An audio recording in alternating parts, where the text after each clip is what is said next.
بسم الله الرحمن الرحيم إن الحمد لله نحمده ونستعينه ونستغفره من يهده الله فلا مضل له ومن يضلل فلا هادي له وأشهد أن لا إله إلا الله وحده لا شريك له وأشهد أن سيدنا ونبينا وحبيبنا وشفيعنا وقرة أعيننا محمدًا عبده ورسوله صلى الله تبارك وتعالى عليه وعلى آله وأصحابه وأزواجه وذريته وبارك وسلم تسليمًا كثيرا.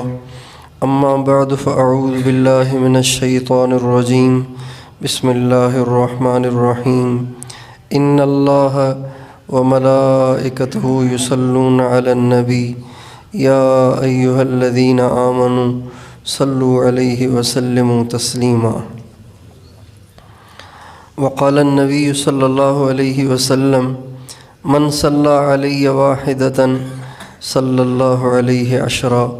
سبحان ربك رب العزة عما يصفون وسلام على المرسلين والحمد لله رب العالمين. اللهم صل على سيدنا محمد وعلى آل سیدنا محمد وبارک وسلم.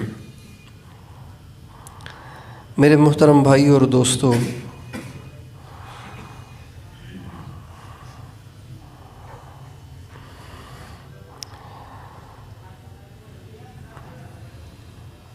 اللہ ہمارے خالق ہیں، وہی حاجت روا ہیں اور وہی مشکل کشا ہے. اسی کے ہاتھ میں ہماری دنیا ہے، اسی کے ہاتھ میں ہماری آخرت ہے. نہ ہم دنیا میں سکون کی زندگی گزار سکتے ہیں اور نہ ہی آخرت میں ہم وہاں کے عذاب اور وہاں کی مصیبت سے بچ سکتے ہیں. اللہ کے ہاتھ میں ہماری دنیا ہے، اللہ کے ہاتھ میں ہماری آخرت ہے. اللہ کے ہاتھ میں ہماری عزت ہے، اللہ کے ہاتھ میں ہماری ذلت ہے. اللہ کے ہاتھ میں ہماری زندگی ہے، اللہ کے ہاتھ میں ہماری موت ہے. دکھ اور سکھ دونوں اللہ کی طرف سے ہیں، سکون بے سکونی دونوں اللہ کی طرف سے ہے. بیماری اور صحت یہ سب اللہ پاک کی طرف سے ہے. آپس میں محبتیں بھی اللہ بھیجتا ہے اور آپس میں نفرتیں بھی اللہ ڈالتا ہے. یعنی یوں مختصر یہ کہ سب کچھ اسی کے قبضے میں ہے.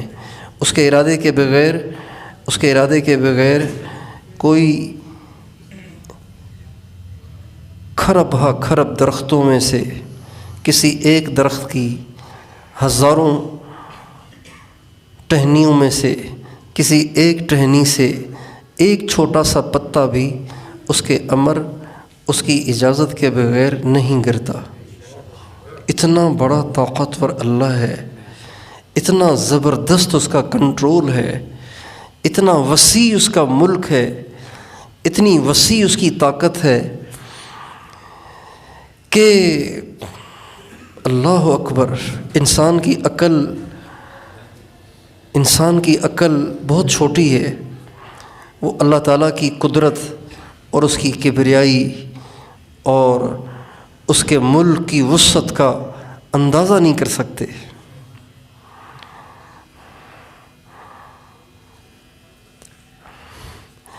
اب جس کا ملک اتنا بڑا ہے، جس کی قدرت اتنی بڑی ہے، جس کے اختیارات اتنے زیادہ ہیں، بتائیے اگر اس کو اگر کسی کو وہ مل جائے، اس تک کسی کی رسائی ہو جائے، تو بتائیے وہ دنیا کا بادشاہ ہے کہ نہیں ہے؟ اللہ تک رسائی ہو جائے تو وارے نیارے ہیں. کسی ایم پی اے سے یاری لگ جائے، کسی ایم این اے سے یاری لگ جائے، کسی کی وزیر اعلیٰ سے یاری لگ جائے تو اس کے پاؤں زمین پہ نہیں ٹکتے، وہ کپڑوں سے باہر آ رہا ہوتا ہے. اس کی چال ہی متکبرانہ ہو جاتی ہے، اس کے انداز ہی بدل جاتے ہیں. جن سے وہ جھک کے ملتا تھا وزیر اعلیٰ سے یاری کیا لگی، ان کو منہ لگانا ہی چھوڑ دیا، سلام کا جواب دینا ہی چھوڑ دیا۔ یہ دیکھتے رہتے ہیں کہ لوگوں کے کیسے تیور تبدیل ہوتے ہیں، اور کیسے ان کے نخرے شروع ہو جاتے ہیں، اور کیسے ان کے انداز بدل جاتے ہیں جب ان کی یاریاں اپنے ہی جیسے پیشاب پاخانے سے بھرے ہوئے انسانوں سے لگ جاتی ہے۔ بتائیے ان لوگوں کی عزت کا کیا کہنا کہ جن کی یاری اللہ کے ساتھ ہے۔ اللہ تک رسائی، اللہ تک رسائی، اللہ کا ساتھ ہونا، اللہ کا ساتھ ہونا، یہ دنیا کے سارے مسائل کا حل ہے۔ اللہ تک رسائی کیسے ہوتی ہے؟ اللہ تک رسائی کے لیے، اللہ تک رسائی کے لیے، اللہ تک رسائی کے لیے اللہ نے ایک ہی راستہ بنایا ہے، ایک ہی دروازہ بنایا ہے۔ دروازہ ایک ہی ہے، کئی دروازے نہیں ہیں۔ اس مسجد کے دیکھیں نا، ادھر بھی دروازہ ہے، ادھر بھی دروازہ ہے۔ اندر کے حال کے یہ 7 دروازے، 6 دروازے ہیں، 7 دروازے ہیں، لیکن اللہ تک پہنچنے کے لیے، اللہ سے ملنے کے لیے ایک دروازہ ہے، اور وہ حضرت محمد صلی اللہ علیہ وسلم کی ذات گرامی ہے۔ جو اس دروازے سے داخل ہوگا اسے اللہ مل جائے گا، اور جو اس دروازے سے داخل نہیں ہوگا اللہ نہیں ملے گا اسے۔ موسیٰ علیہ السلام بھی اللہ تک پہنچنے کا دروازہ، اور عیسیٰ علیہ السلام بھی اللہ تک پہنچنے کا دروازہ، ابراہیم علیہ السلام بھی اللہ تک پہنچنے کا دروازہ، سارے انبیاء اللہ تک پہنچنے کا دروازہ۔ میں صرف دروازہ کہہ رہا ہوں، تھا یا ہے نہیں کہہ رہا ہوں۔ موسیٰ علیہ السلام اللہ تک پہنچنے کا دروازہ، عیسیٰ علیہ السلام، ابراہیم علیہ السلام، سلیمان علیہ السلام، داؤد علیہ السلام، سارے انبیاء اللہ تک پہنچنے کا دروازہ تھے، ہیں نہیں۔ اب تو جسے اللہ تک پہنچنا ہے اسے بس ایک ہی گیٹ سے داخل ہونا پڑے گا، اور اس مین گیٹ کا نام، اس مین دروازے کا نام، اس مین واسطے اور وسیلے کا نام سرکار دو عالم، وجہ کائنات، امام المرسلین، سید الکونین، سرکار مدینہ حضرت محمد مصطفیٰ احمد مجتبیٰ صلی اللہ علیہ وسلم کی ذات گرامی ہے۔ جو ان کے پیچھے جائے گا اللہ تک پہنچ جائے گا، جو ان کے پیچھے نہیں چلے گا وہ اللہ تک نہیں پہنچ پائے گا۔ ایک مثال کے طور پر اگر آج کوئی حضرت موسیٰ علیہ السلام کا تابع دار بن کر اللہ تک پہنچنا چاہے، وہ کافر ہو جائے گا، کافر ہو جائے گا۔ عیسیٰ علیہ السلام کا تابع دار بن کر اللہ تک پہنچنے کی کوشش کرے گا، کافر ہو جائے گا۔ اللہ کے دربار میں تو کیا پہنچے، اسلام کے دائرے سے ہی باہر چلا جائے گا۔ ہاں، جو حضرت محمد صلی اللہ علیہ وسلم کے نقش قدم پہ چلے گا، آپ کی اطاعت کرے گا، آپ کی ختم نبوت کا اقرار کرے گا، تصدیق کرے گا، وہ اللہ تک پہنچے گا۔ حضرت عمر اللہ تعالیٰ نے صحابہ کے زمانے میں وہ سارے کام تکوینی طور پر کروا دیے، تکوینی طور پر اللہ تعالیٰ نے صحابہ کے زمانے میں وہ سارے کام کروا دیے جن کاموں نے آگے چل کر بڑے پیمانے پر ساری امت میں ہونا ہوتا تھا۔ جو کام قیامت تک ہونے تھے، جن کا جواب امت کو چاہیے، اللہ تعالیٰ نے وہ سارے کام جو بعد میں بڑے پیمانے پہ ہوئے، صحابہ کے زمانے میں اس کو چھوٹے چھوٹے پیمانے پہ تکوینی طور پر اللہ نے کروا کے اس کا جواب سرکار کی زبان سے امت کو دلوا دیا، تاکہ امت یہ نہ کہے کہ جی اب کیا کرنا ہے، اب کیا کرنا ہے، اب کیا کرنا ہے۔ دنیا کا کوئی انسان نہیں کہہ سکتا اب کیا کرنا ہے، نہیں، وہی کرنا ہے جو آقا نے بتایا تھا۔ حضرت عمر رضی اللہ عنہ کو ایک دفعہ تورات کا کہیں سے صحیفہ مل گیا، تو حضرت عمر اس کو پڑھنے لگ گئے، اور پڑھتے پڑھتے آپ علیہ السلام کے پاس لے کر آئے، یا رسول اللہ یہ دیکھیں تورات، اللہ کی کتاب تورات۔ تو حضرت عمر کا تو خیال تھا کہ آپ خوش ہوں گے اور آپ کہیں گے ہاں ہاں عمر پڑھ کے سناؤ، دکھاؤ مجھے کیا لکھا ہوا ہے اس میں۔ حضرت عمر کا تو یہ خیال تھا، اسی لیے وہ اٹھا کے لائے تھے۔ لیکن جب پہنچے تو نظام ہی، اور حضرت عمر تو اسی خیال میں آئے اور آپ علیہ السلام کے سامنے حاضر ہو کر آپ علیہ السلام کو کہا یا رسول اللہ تورات مل گئی ہے مجھے، تورات کے صحیفے مل گئے، اور یہ کہہ کر پڑھنا سنانا شروع کر دیا۔ آپ علیہ السلام نے جب حضرت عمر کے ہاتھ میں تورات کا صحیفہ دیکھا تو آپ کے چہرے پہ ناگواری کے آثار ظاہر ہوئے، اور ہوتے ہوتے ہوتے ہوتے آپ کی ناگواری کا یہ عالم ہو گیا کہ آپ کا چہرہ سرخ ہو گیا، غصے سے سرخ ہو گیا۔ حضرت ابوبکر صدیق کی یہ عادت شریفہ تھی کہ وہ ہمیشہ آقا کے چہرے کو دیکھتے رہتے تھے۔ صحابہ میں سے کوئی بھی آپ علیہ السلام کے چہرے کو تک نہیں سکتا تھا، جلال اتنا تھا، روب اتنا تھا، ادب اور احترام اور عظمت اتنی تھی کہ کوئی آنکھوں میں آنکھیں ملا ہی نہیں سکتا تھا۔ ہر ایک کی گردن جھکی رہتی تھی، ایسے لگتا تھا جیسے کندھے پہ کوئی پرندہ بیٹھا ہوا ہے، جو ہی ذرا گردن اٹھائیں گے تو وہ پرندہ اڑ جائے گا، ایسے ان کی گردنیں جھکی ہوتی تھیں۔ ایک صدیق اکبر تھے کہ جن کی نگاہیں آپ کے چہرے پہ ٹکی رہتی تھیں، چنانچہ ایک دفعہ فرمانے لگے مجھے دنیا میں سب سے زیادہ محبوب جو عمل ہے وہ یہی ہے کہ میری نظر آقا کے چہرے پہ ٹکی رہے۔ حضرت ابوبکر صدیق آپ علیہ السلام کے چہرے پہ نظر ٹکائے ہوئے ہیں، جب دیکھا کہ آپ غصے سے لال ہو رہے ہیں تو حضرت عمر سے کہا عمر تیری ماں تجھے روئے، حضور غصے ہو رہے ہیں اور تو پڑھ کے سنائے چلے جا رہا ہے۔ حضرت عمر نے جب صحیفے سے نظر ہٹا کے آپ علیہ السلام کے چہرے پہ نظر ڈالی تو حضرت عمر متنبہ ہوئے اور فوراً گھٹنوں کے بل زمین پہ گر گئے، گھٹنوں کے بل زمین پہ گر گئے اور کہنے لگے رضیت باللہ ربا وبالاسلام دینا وبمحمد نبیا، میں اللہ کے رب ہونے پہ راضی ہوں اور محمد کے رسول ہونے پہ راضی ہوں اور اسلام کے دین ہونے پہ راضی ہوں۔ آپ علیہ السلام نے فرمایا عمر والذی بعثنی بالحق، اس ذات کی قسم جس نے مجھے حق دے کے بھیجا ہے، لو کان موسیٰ حیا لما وسعہ الا اتباعی، اے عمر جس حضرت موسیٰ کا صحیفہ لے کر تو مجھے دکھانے آیا ہے، اگر وہ حضرت موسیٰ بھی آج دنیا میں آ جائیں تو ان کو بھی میرے نقش قدم پہ چلنا پڑے گا۔ لوگ کہتے ہیں نا یہ دین تو پرانے زمانے کا ہے، کوئی نئی بات لاؤ یار۔ اسلام تو اونٹوں کے زمانے کا ہے، یہ تو ایٹم کا زمانہ ہے، ٹیکنالوجی کا زمانہ ہے، کوئی نئی بات لاؤ، کوئی سائنسی بات لاؤ، کوئی ٹیکنالوجیاں لاؤ۔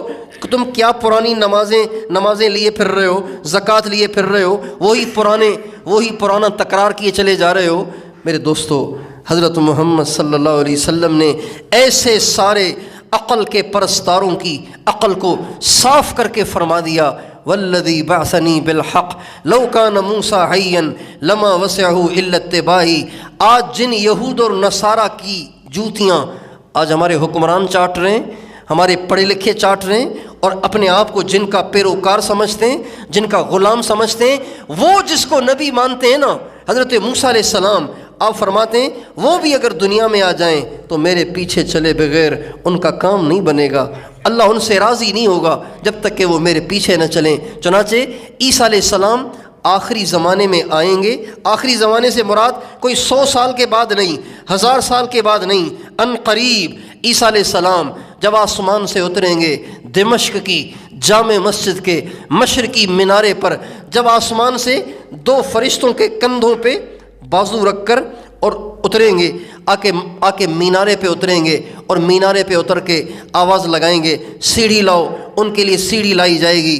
حضرت امام مہدی اپنے جان نثار اپنے سپاہیوں کے ساتھ نماز پڑھانے کے لیے کھڑے ہوئے ہوں گے، اقامت ہو چکی ہوگی، حضرت امام مہدی مصلی پہ کھڑے ہوں گے، اقامت ہو چکی ہوگی، ابھی نماز کے لیے اللہ اکبر کہنے والے ہوں گے کہ دیکھیں گے حضرت عیسیٰ آسمان سے اتر کر مینارے پہ آ کے ٹھہر گئے ہیں، چنانچہ ان کے لیے سیڑھی لائی جائے گی، وہ سیڑھی سے اتریں گے۔ ہمارے نبی نے فرمایا کان کی لو تک انہوں نے بال رکھے ہوں گے، اور ان کے بالوں سے پانی ٹپک رہا ہوگا، ایسے لگ رہا ہوگا جیسے ابھی ابھی نہا دھو کے حضرت عیسیٰ علیہ السلام تشریف لا رہے ہیں۔ ان کے پٹوں سے کان کی لو تک ان کے بال ہوں گے، کان کی لو تک ان کے بال ہوں گے، ان سے پانی ٹپک رہا ہوگا اور وہ آگے بڑھیں گے۔ حضرت امام مہدی کہیں گے حضرت آپ تو نبی ہیں، چنانچہ آپ مصلی پہ تشریف لائیں، ہم پیچھے نماز پڑھ لیتے ہیں۔ تو وہ کہیں گے نہیں، نماز آپ پڑھائیں، اقامت آپ کے لیے کہی گئی ہے، آپ نماز پڑھائیں۔ چنانچہ اللہ کے محبوب کا امتی امام بنے گا، عیسیٰ علیہ السلام اس کے مقتدی بنیں گے۔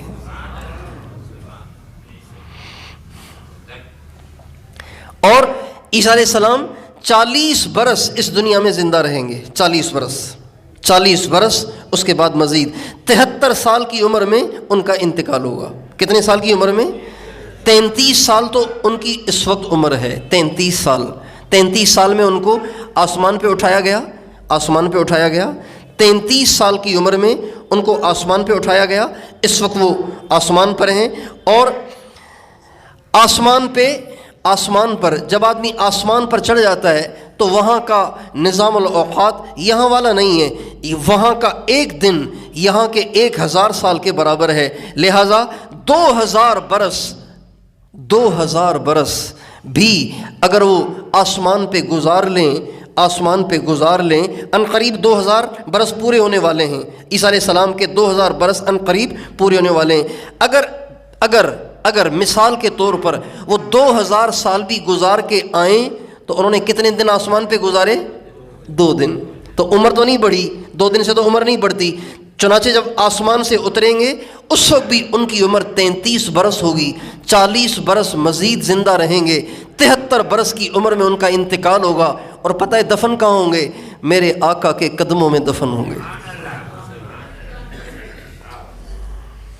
آپ علیہ السلام جہاں اماں عائشہ کے حجرے میں آرام فرما ہیں تو آپ علیہ السلام کے قدموں کی جانب حضرت اماں فاطمۃ الزہرا کا حجرہ ہے، اس حجرے میں حضرت عیسیٰ علیہ السلام کو دفنایا جائے گا۔ عیسیٰ علیہ السلام کا سر ہوگا، ہمارے آقا کے قدم ہوں گے۔ اللہ تعالیٰ نے قیامت تک کے لیے اس بات کو ثابت کر دیا کہ جو بھی نجات پانا چاہتا ہے اور جو بھی اللہ تک پہنچنا چاہتا ہے اس کے لیے اس کے سوا کوئی راستہ نہیں کہ وہ حضرت محمد صلی اللہ علیہ وسلم کا دامن پکڑ لے۔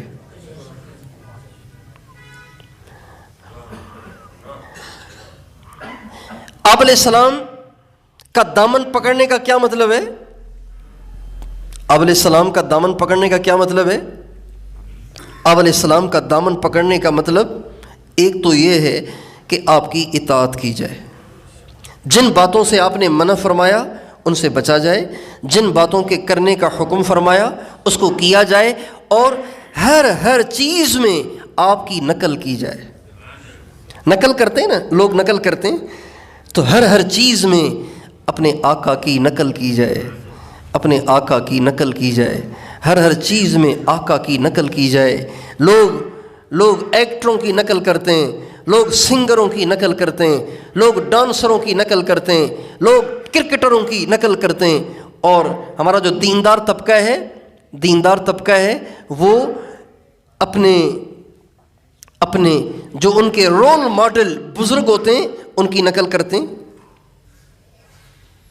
کوئی ہمارے عبدالوہاب صاحب کی نقل کرتا ہے، کوئی ہمارے مولانا طارق جمیل صاحب کی نقل کرتا ہے، کوئی ہمارے حضرت جی پیر ذوالفقار صاحب کی نقل کرتا ہے، کوئی جس کی جو پسندیدہ شخصیت ہے وہ اس کی نقل کرنے کی کوشش کرتا ہے۔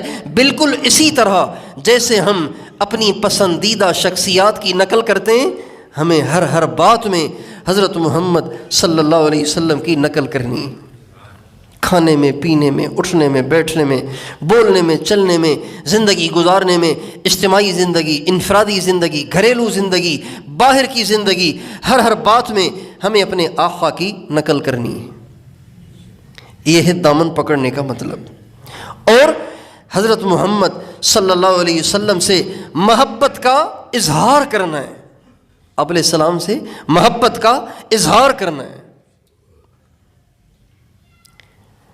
یہ جو نعت پڑھی جاتی ہے یہ آپ علیہ السلام سے محبت کا ایک محبت کے اظہار کی ایک صورت ہے نا، ایک صورت ہے۔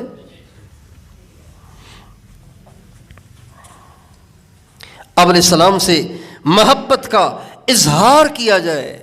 اظہار کرنے سے بھی چیز بڑھتی ہے. جب آدمی محبت کا اظہار کرتا ہے تو اس سے محبت بڑھتی ہے.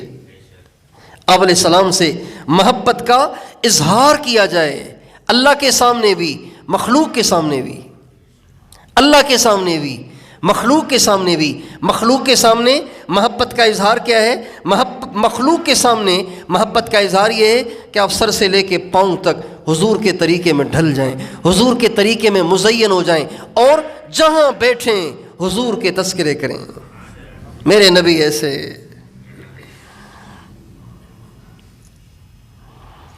اور اللہ کے سامنے بھی آپ علیہ السلام سے محبت کا اظہار کریں. اور اللہ پاک کے سامنے سرکار سے محبت کے اظہار کا مطلب یہ ہے کہ آپ علیہ السلام پر کثرت سے درود پڑھیں. کثرت سے درود پڑھنا یہ آپ علیہ السلام سے محبت کی علامت ہے.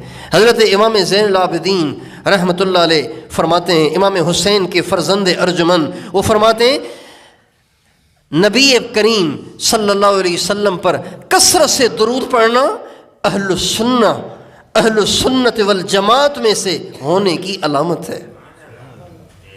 جو کثرت سے درود پڑھتا ہے یہ اس بات کی علامت ہے کہ یہ اہل السنت میں سے ہے. آپ علیہ السلام سے محبت کا اظہار کرنا درود کی کثرت کے ذریعے.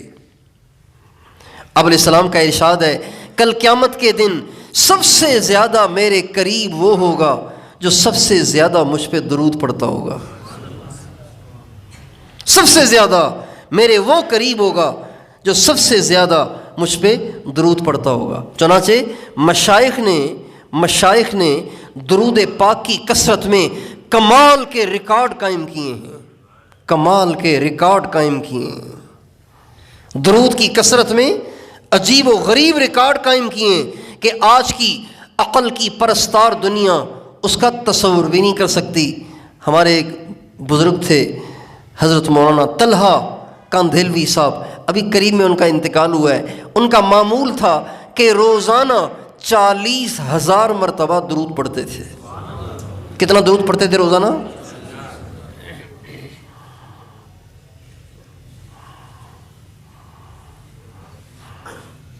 ہمارے ایک اور بزرگ گزرے حضرت بابوجی عبداللہ صاحب میرپور خاص کے تھے. میرپور خاص میں سارا تبلیغ کے کام کی جو بنیاد تھے وہ تھے. ان کے ذریعے سے اللہ تعالیٰ نے وہاں تبلیغ کا کام چلایا. اور ہمارے جو حضرت جی پی ذوالفقار صاحب ہیں، میں نے ان سے سنا، وہ فرما رہے تھے میرے پاس جو کچھ ہے وہ حضرت بابوجی عبداللہ صاحب کی برکت ہے. ہمارے حضرت جی نے خواب دیکھا، ابھی چھوٹے تھے، خواب دیکھا، 2 خواب دیکھے. فرماتے ہیں کہ ہمارے محلے میں ایک جماعت آئی. ہمارے محلے میں ایک جماعت آئی تو میری عمر اس وقت تھی کوئی 8-10 سال کی، یعنی ان کی عمر کو 8-10 سال کی تھی، چھوٹا سا بچہ. فرمانے لگے کہ ہمارے محلے میں جماعت آئی. جماعت والوں نے عشاء کی تعلیم کی، اور عشاء کی تعلیم کے بعد اس زمانے میں مطالبہ ہوتا تھا، ابھی یہ مطالبہ نہیں ہوتا. تو جماعت نے مطالبہ کیا کون اللہ کے مہمانوں کے ساتھ مسجد میں بستر لگائے گا. تو فرماتے ہیں کوئی آدمی تیاری نہیں ہوا. تو میں نے کہا جی میں آپ کے ساتھ بستر لگاؤں گا. تو ان کا اور تو کوئی ہے نہیں، چلو یہ چھوٹا بچہ، چلو بھائی ٹھیک ہے آپ ہی لے آؤ. فرمانے لگے میں بستر لے کے آیا اور رات کو آ کے جماعت والوں کے ساتھ مسجد میں سویا. رات کو سویا ہوا تھا کہ خواب میں نے حضرت صدیق اکبر رضی اللہ تعالیٰ عنہ کی مجھے زیارت ہوئی. حضرت ابوبکر صدیق رضی اللہ عنہ نے میرے دل پر انگلی رکھی، لطیف قلب پر انگلی رکھی، اور زور سے کہا اللہ اللہ اللہ 3 دفعہ کہا.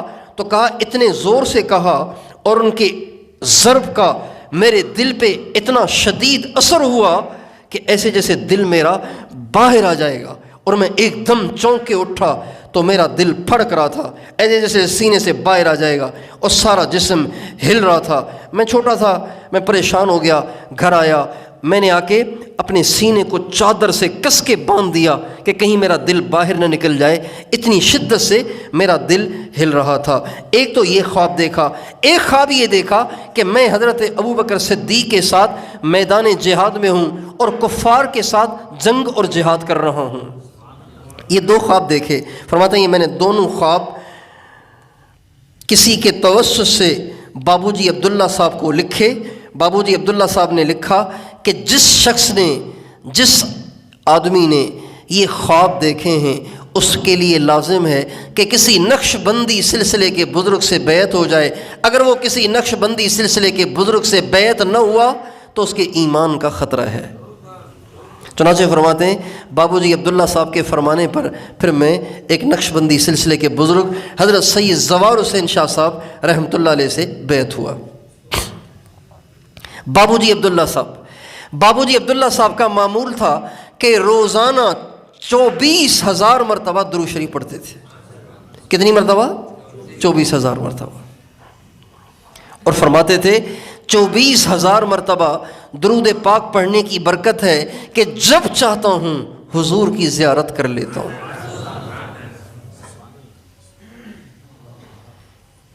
یہ اس درود کی کثرت کی برکت تھی۔ ہمارے حضرت جی فرمانے لگے میں 30 اپنی یونیورسٹی کے 30 اسٹوڈنٹس کو لے کر ان کی زیارت کے لیے گیا۔ وہ لاہور تشریف لائے ہوئے تھے تو میں ان کی زیارت کے لیے ان کو لے کر گیا۔ 30 طلبہ کو لے کر گیا، یونیورسٹی کے 30 اسٹوڈنٹس کو لے کر گیا۔ ان 30 کے 30 نے ان سے درخواست کی کہ حضرت آپ دعا کریں کہ مجھے اللہ کے نبی کی زیارت ہو جائے۔ حضرت نے دعا کی، 3 دن کے اندر 30 کے 30 کو حضور کی زیارت ہو گئی۔ ایسے اللہ والے، اور یہ درود کی برکت تھی۔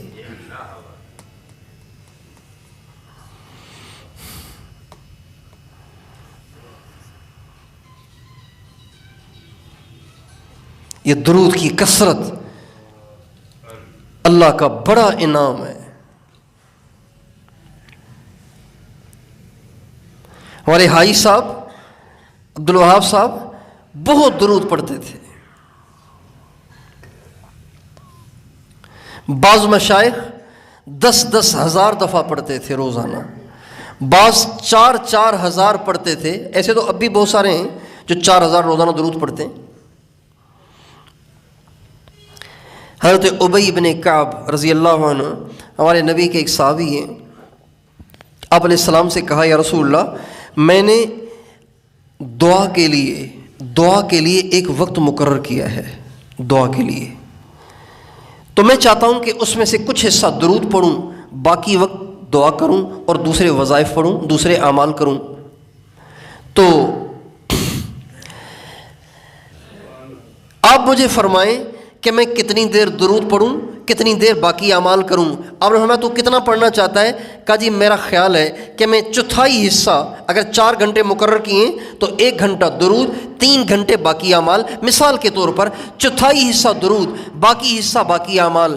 آپ نے فرمایا اچھی بات ہے، فَإِن زِدْتَ فَهُوَ خَيْرٌ لَكَ، اگر تو اور زیادہ کرے گا تو تیرے لیے زیادہ بہتر ہوگا۔ کہنے لگے یا رسول اللہ پھر ایسے کر لیتا ہوں، آدھا وقت درود اور باقی آدھا وقت باقی سارے اعمال۔ آپ علیہ السلام نے فرمایا بہت اچھا، لیکن بڑھاؤ گے تو اور اچھا۔ فَإِن زِدْتَ فَهُوَ خَيْرٌ لَكَ، اگر تو دعا کے اوقات میں آدھے سے بھی زیادہ درود پڑے گا تو تیرے لیے اور زیادہ بہتر ہوگا۔ انہوں نے کہا یا رسول اللہ پھر ایسے کرتا ہوں، 2/3 درود پڑھ لیتا ہوں، 1/3 باقی اعمال اور دعا کر لیتا ہوں۔ آپ نے فرمایا بہت اچھا، لیکن اگر تو بڑھائے گا تو تیرے لیے اور بہتر ہوگا۔ کہنے لگے یا رسول اللہ بس میں دعا نہیں کروں گا، اب میں درود ہی پڑھتا رہوں گا۔ آپ نے فرمایا اذن تکفی ہمک ویغفر لک ذنبک، اگر تو ایسے کرے گا اللہ تیرے سارے گناہ معاف کر دے گا، تیرے غم دور کر دے گا۔ اذن تکفی ہمک، تیرے غم اور تیری فکریں، تیری ٹینشن، تیری پریشانیاں اللہ دور کر دے گا اور تیرے گناہوں کو اللہ معاف کر دے گا۔ درود پاک کی کثرت کرنا اتنا بڑا انعام ہے۔ ایک شخص کہتے ہیں حضرت شیخ الحدیث مولانا زکریا صاحب رحمۃ اللہ علیہ نے ایک واقعہ لکھا ہے فضائل درود شریف میں۔ فرماتے ہیں کہ ایک شخص اپنے بیٹے کے ساتھ حج پہ جا رہا تھا، راستے میں اچانک اس کو کوئی تکلیف ہوئی، ہارٹ اٹیک ہوا یا کوئی اور مسئلہ ہوا، اس کا انتقال ہو گیا۔ اچھا، انتقال ہوتے ہی اس کا چہرہ سیاہ ہو گیا، کالا ہو گیا۔ کوئی گناہ کیا ہوگا تو اس کا چہرہ سیاہ ہو گیا۔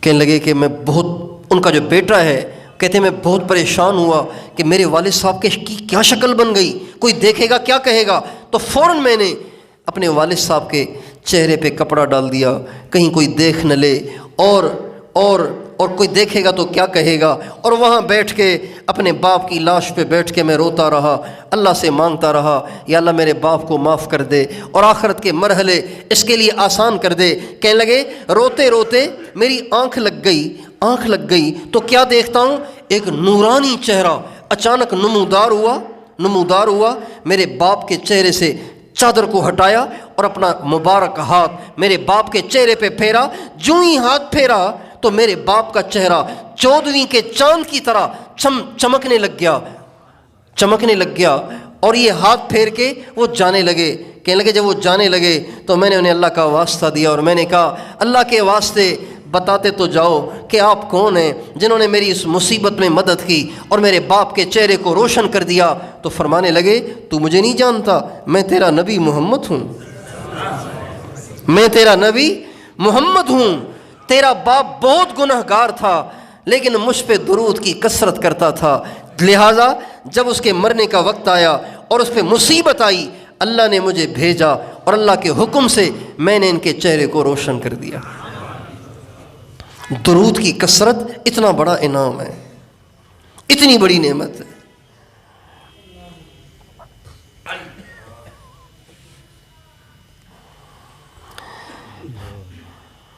ایک نوجوان لڑکا پڑھتا تھا یونیورسٹی میں، تو ایک دفعہ وہ آیا، کہنے لگا جی میں مدرسے میں پڑھنا چاہتا ہوں، تو میں کیا کروں؟ یہ بات ہے 2004 کی۔ تو میں نے کہا آپ کے ابو راضی ہیں؟ کہا نہیں وہ تو راضی نہیں ہے۔ تو میں نے کہا پھر آپ اللہ سے دعا کریں، کہ لگے مجھے اعمال بتا دیں۔ میں نے کہا بالکل ٹھیک ہے، ایسے کریں کہ آپ روزانہ 3 دفعہ 2 رکعت پڑھیں، 3 دفعہ 2 رکعت پڑھیں اور 3 دفعہ 2 رکعت پڑھ کے اللہ سے دعا کریں، اے اللہ مجھے حضور والے کام کے لیے اور حضور والے علم کے لیے قبول فرما۔ اب اس نے دعا شروع کر دی اور گھر میں بات بھی چھیڑ دی، لیکن اس کا باپ ٹھیٹھ دنیا دار۔ ایک دن وہ لڑکا آیا اپنے والد کو لے کر مرکز میں، شب جمعہ کا بیان تھا۔ میں بیان سے جو ہی فارغ ہوا تو وہ لڑکا اپنے باپ کو لے کر آیا۔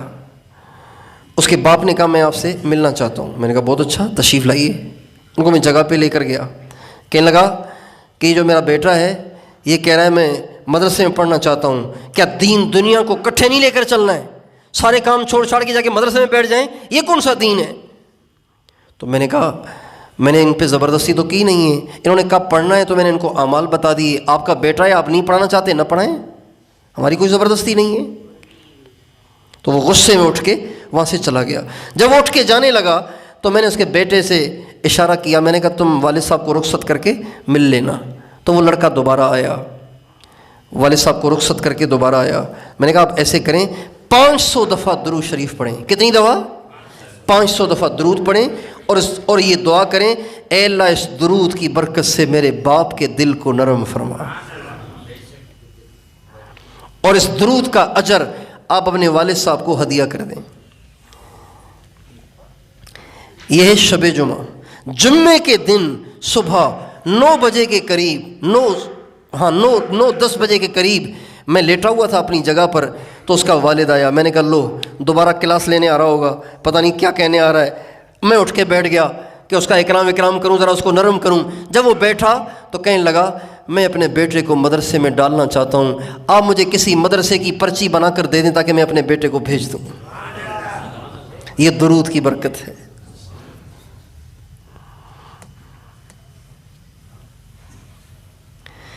ہمارے ایک ساتھی ہیں حیدرآباد کے، تو کہنے لگے میری بہنوں کے رشتے نہیں ہو رہے، میری بہنوں کے رشتے نہیں ہو رہے، تو کوئی عمل بتائیں۔ میں نے کہا 500 دفعہ فجر کی نماز کے بعد درود ابراہیمی پڑھنا شروع کر دیں، 40 دن پڑھیں۔ اللہ کی ذات سے امید ہے کہ اللہ پاک کوئی نہ کوئی انتظام فرما دیں گے۔ تو وہ بعد میں آئے، کہنے لگے ٹھیک 20 دن کے بعد اللہ نے میری بہن کا اچھا رشتہ کر دیا۔ اذن تکفا ہمک ویغفر لک ذنبک، جب تم درود کی کثرت کرو گے اللہ تمہارے گناہوں کو معاف کر دے گا، تمہارے مسائل کو حل کر دے گا، تمہاری فکروں کو دور کر دے گا، تمہارے غم دور کر دے گا اگر تم درود کی کثرت کرو گے۔ اچھا، درود کی کثرت سے مسائل کیوں حل ہوتے ہیں؟ کیوں حل ہوتے ہیں؟ ایسا کون سا اس میں منتر ہے کہ مسائل حل ہو جاتے ہیں؟ حدیث میں آتا ہے من صلی علی واحدۃ صلی اللہ علیہ عشرہ، جو ایک دفعہ درود پڑھتا ہے ہمارے نبی فرماتے ہیں اللہ پاک اس پہ 10 رحمتوں کو نازل فرماتے ہیں۔ کتنی رحمتوں کو نازل فرماتے ہیں؟ 10 رحمتیں۔ کس کی بھائی؟ سب بتاؤ۔ 10 رحمتیں کس کی؟ اور اللہ کی ایک رحمت دنیا کے سارے انسانوں کے سارے دکھوں کو دور کرنے کے لیے کافی ہے، چونکہ اللہ کی ہے۔ اللہ کی رحمت بھی تو اللہ کے حساب سے ہوگی نا، اللہ کی رحمت بھی تو اللہ کے شایان شان ہوگی نا۔ ایک تو ہم روٹی کھاتے ہیں نا، سندھ والے چھوٹی چھوٹی چپاتیاں گھروں میں پکتی ہیں، ایک افغانستان والے روٹی پکاتے ہیں۔ ہم گئے تیرا تو رات کو پہنچے دیر سے، 10 بجے پہاڑوں میں انہوں نے دسترخوان بچھایا۔ دسترخوان کے بعد دونوں ہاتھوں میں یوں پتہ نہیں کیا اٹھا کے لا رہے ہیں۔ میں نے کہا پتہ نہیں کیا کوئی رضائی وضائی یہ کیا ہے، اتنی بڑی کوئی چیز اٹھا کے لا رہے ہیں، لا کے دسترخوان پہ رکھی لیں گے، روٹی ہے یہ کھاؤ۔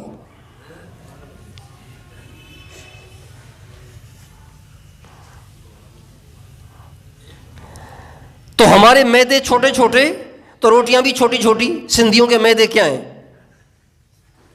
گیس کے مریض، میدے کے مریض، قبض کے مریض۔ اور ماشاءاللہ پشتو والوں کے میدے ایسے ہیں کہ کچھ نہ پوچھو، لکڑ بھی ہضم، پتھر بھی ہضم، ایسے اللہ نے ان کے میدے بنائے۔ اتنی بڑی روٹی لے آئے، میں نے کہا پتہ نہیں کو کمبل لا رہے ہیں سونے کے لیے، سردی ہے، پتہ نہیں کو کمبل لا رہے ہیں کیا لا رہے ہیں، تو وہ روٹی تھی جو وہ لائے تھے۔ تو یہ رحمت جو اللہ اتارتا ہے وہ ہماری سائز کی تھوڑی ہوتی ہے، وہ اللہ کے شایان شان ہوتی ہے۔ ایک درود پر 10 رحمتیں، تو بتائیے درود سے کام بنیں گے کہ نہیں بنیں گے؟ جب 10 رحمتیں نازل ہوں گی ایک درود پر تو کام بنیں گے کہ نہیں بنیں گے؟ محمد عوامہ ایک بہت بڑے عالم، عرب کے ایک بہت بڑے عالم ہیں، انہوں نے اس حدیث کی شرح میں لکھا ہے کہ اللہ پاک کی ایک رحمت کھرب ہا کھرب انسانوں کے کھرب ہا کھرب دکھوں کو دور کرنے کے لیے کافی ہے۔ اور جب 10 رحمتیں ملیں تو کیا کہنے۔ اچھا، اور درود سے گناہ کیوں معاف ہوتے ہیں؟ آپ علیہ السلام نے فرمایا نا جب تم درود کی کثرت کرو گے گناہ معاف ہو جائیں گے اور غم دور ہو جائیں گے۔ گناہ کیوں معاف ہوتے ہیں؟ گناہ اس لیے معاف ہوتے ہیں کہ جب ہمارے نبی نے فرمایا جب میرا کوئی ایک امتی مجھ پہ ایک دفعہ درود پڑھتا ہے تو درود پڑھتے ہی فرشتہ اس کو لے کر سیدھا میرے روزے میں آتا ہے اور آ کے مجھے وہ درود پڑھ کے سناتا ہے۔ پڑھنے والے کا بھی نام لیتا ہے، پڑھنے والے کے باپ کا بھی نام لیتا ہے، والد کا بھی نام لیتا ہے۔ جب وہ پڑھنے والے کا نام لیتا ہے تو میں پڑھنے والے کے لیے اللہ سے استغفار کرتا ہوں، یا اللہ اس نے میری خدمت میں یہ ہدیہ بھیجا ہے، اے اللہ اس کے گناہوں کو معاف فرما۔ تو بتائیے جس کے لیے سرکار دو عالم صلی اللہ علیہ وسلم استغفار کریں، اللہ اس کے گناہوں کو معاف کریں گے کہ نہیں کریں گے؟ اس لیے اگر کوئی آدمی اپنے ہر مسئلے کے لیے درود کو استعمال کرے، ہر مسئلے کے لیے درود کو استعمال کرے تو اس کے لیے درود کافی ہے، درود کافی ہے۔ ہمارے ایک بزرگ تھے، وہ کہا کرتے تھے ہر درد کی دوا صلی اللہ علیہ وسلم، ہر درد کی دوا صلی اللہ علیہ وسلم۔ تو کیا خیال ہے، آپ کثرت سے درود پڑھیں گے؟ کثرت کا کیا مطلب؟ کثرت کا کیا مطلب؟ اس کو سمجھنے سے پہلے ایک چھوٹا سا واقعہ سن لیجیے، بلکہ بہت سارے واقعات اب ذہن میں آ رہے ہیں۔ 2 واقعات سن لیجیے۔ ہمارے نبی کے پاس ایک دفعہ ایک شخص کو لایا گیا۔ جو لوگ لائے تھے اس کو، انہوں نے کہا جی یا رسول اللہ اس نے چوری کی ہے۔ جب گواہوں نے گواہی دے دی تو آپ علیہ السلام نے فرمایا ٹھیک ہے اس کا ہاتھ کاٹ دو۔ جب اس کو ہاتھ کاٹنے کے لیے لے جایا جانے لگا تو اس شخص نے جاتے جاتے کچھ کہا، اس کے ہونٹ ہلے جس سے محسوس ہوا کہ اس نے کچھ پڑھا ہے۔ بہرحال وہ چلا گیا۔ جب وہ جانے لگا تو اللہ کی شان دیکھیے کہ جس اونٹ کی چوری کا اس شخص پر الزام تھا، اس اونٹ کو اللہ نے گویائی دی اور وہ فصیح عربی زبان میں بولا اور کہنے لگا یا رسول اللہ یہ چور نہیں ہے، یہی میرا اصل مالک ہے، اور یہ دونوں اس پر الزام لگا رہے ہیں۔ اونٹ بول پڑا اللہ اکبر۔ بہرحال آپ علیہ السلام نے اس شخص کو واپس بلایا اور فرمایا جب تیرے ہاتھ کو کاٹے جانے کا حکم صادر ہوا اور تو جانے لگا تو مڑتے مڑتے تو نے کچھ زبان سے پڑھا؟ کہا ہاں میں نے پڑھا۔ اور وقت تو نے کیا پڑھا؟ کہا جی میں نے آپ پہ ایک درود پڑھا۔ آپ پہ ایک درود پڑھا۔ کون سا؟ اللہم صلی علی سیدنا محمد حتی لا یبقى من صلواتک شیء وسلم علی سیدنا محمد حتی لا یبقى من سلامک شیء وارحم محمدا صلی اللہ علیہ وسلم وارحم سیدنا محمدا حتی لا یبقى من رحمتک شیء وبارک علی سیدنا محمد حتی لا یبقى من برکاتک شیء۔ یہ درود اس شخص نے کہا میں نے یہ درود آپ پہ پڑھا۔ آپ نے فرمایا جب تو نے یہ درود پڑھا اتنے فرشتے نازل ہوئے، اتنا نور نازل ہوا کہ مدینے کی گلیوں کی دیواریں پھٹنے کے قریب ہو گئی تھیں۔ اتنا نور نازل ہوا تیرے درود کے پڑھنے کی برکت سے، نور نازل ہوا، فرشتے نازل ہوئے، مدینہ کھچا کھچ ان فرشتوں اور نور سے بھر گیا، اور اس درود کی برکت سے اللہ نے اونٹ کو فصیح زبان سے گواہی بھی دلوا دی۔ پھر آپ نے فرمایا اے شخص اس درود کی برکت سے جب تو قیامت کے دن پل صراط کو پار کرے گا تیرا چہرہ 14ویں کے چاند کی طرح چمک رہا ہوگا، درود کی برکت سے۔